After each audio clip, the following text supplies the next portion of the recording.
Hi, my name is Gabrielle Fruget, and this is the video for week 9.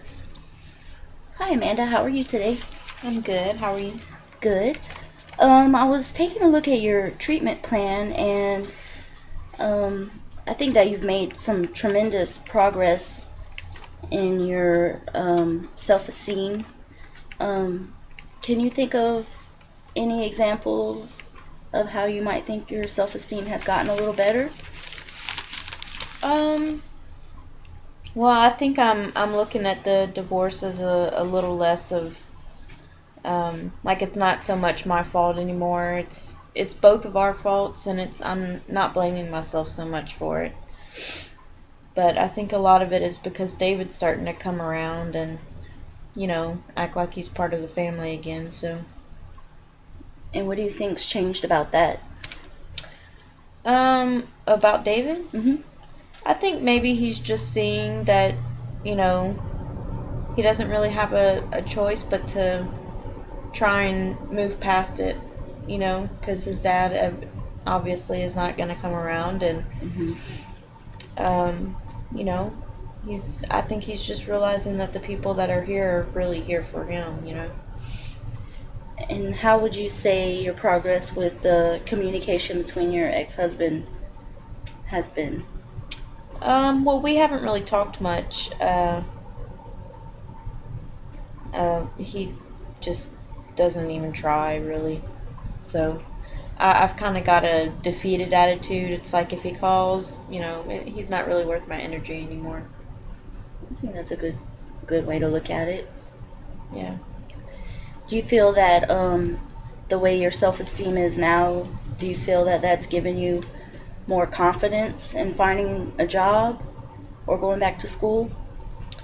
I think it's given me more determination. I still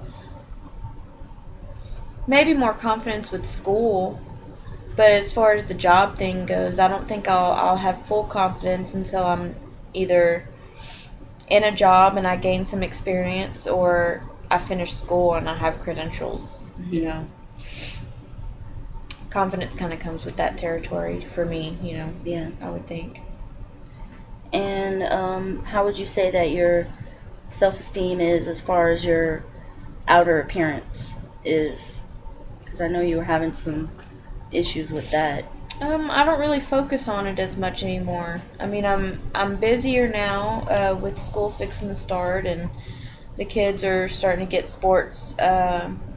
Sports are coming up for them, and I don't really have time to dwell on how I look or if I like it or not. It's just kind of it is what it is. And you say that you've been exercising and stuff several times a week. Do you think that that's helped you a little bit? I think it's helped my energy level and my attitude, and it helps a lot. Yeah. Okay. So I would like us to be able to focus on maybe another area that you think that you're having some issues with. We talked about the self-esteem, and we talked about the bitterness towards your ex-husband and the divorce. We've talked about your career and wanting to go back to school. Mm-hmm. And I know we did touch a little bit on becoming more independent so that you can take care of your kids and all that. But I think that we both kind of talked about together how, once you go back to school and you start with a career, that maybe that'll all kind of fall into place. Yeah, I think so. Um, is there anything else that you would like to discuss here?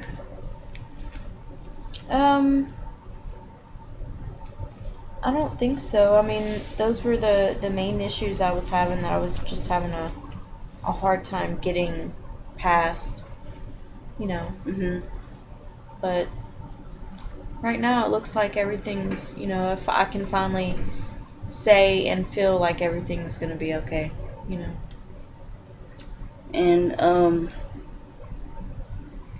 are you still wanting to kind of explore your career more, or Oh, well, definitely. I mean, I think I'll know more about it though once I get into school and Hmm. see what kind of fields I'll be interested in, and uh, because I still haven't really narrowed down to one or two careers. Um,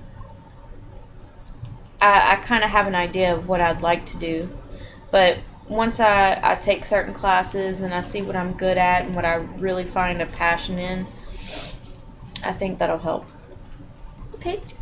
Do you have any other areas that you find are troubling you, or anything that you would like to explore since you do have time in therapy left?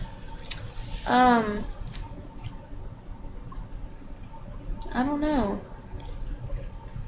I mean, not that I can think of. Okay. Well, I know you had mentioned some issues with your son David, Hmm. and you feel that those are looking up a little bit. Yeah. Um, do you think you need more help in the area of with him or with your kids? Um, I think maybe the main, the only other thing that I could think of that I might have trouble with, and I mean, this is probably a long time from now, but like, how would I introduce new people into the family? Like, if say a year down the road, I decide to start dating again, mhm. or I'm saying a year because that's how long I think it would take, but you never know who you meet. Right. I wonder how long is a good enough, like a healthy time period to wait. Okay. So you want to maybe explore that a little bit? Yeah. Just so I can kind of be prepared, and when my kids start asking questions, I might know how to answer them without looking like I'm making stuff up on the spot. Right. Are you dating anybody right now, or looking to date? No, I'm not looking to, no. But that seems to be exactly when something comes up is when you're not looking. Right. Um, do your kids ever question their dad about his new girlfriend, or? As far as I know, they don't really ever talk to him because he never calls. Hmm. Um, I think they used to ask a lot more at the beginning, but mostly it was why, or why is she so special? What does why are you leaving mommy to go to her, or whatever, that kind of stuff. They're still young, so. Right. Okay. So I think a good thing to do would be to still work on your self-esteem. Mhm. Maybe have a little bit of maintenance with that, and we can work on some exercises on improving your self-esteem and maintaining it Mhm. the way it is, if that's how you're happy. And we can also talk about introducing, a new boyfriend, or even just a friend into the family, Mhm. so that you know when it's appropriate and how to make them feel safe about these new people. Yeah.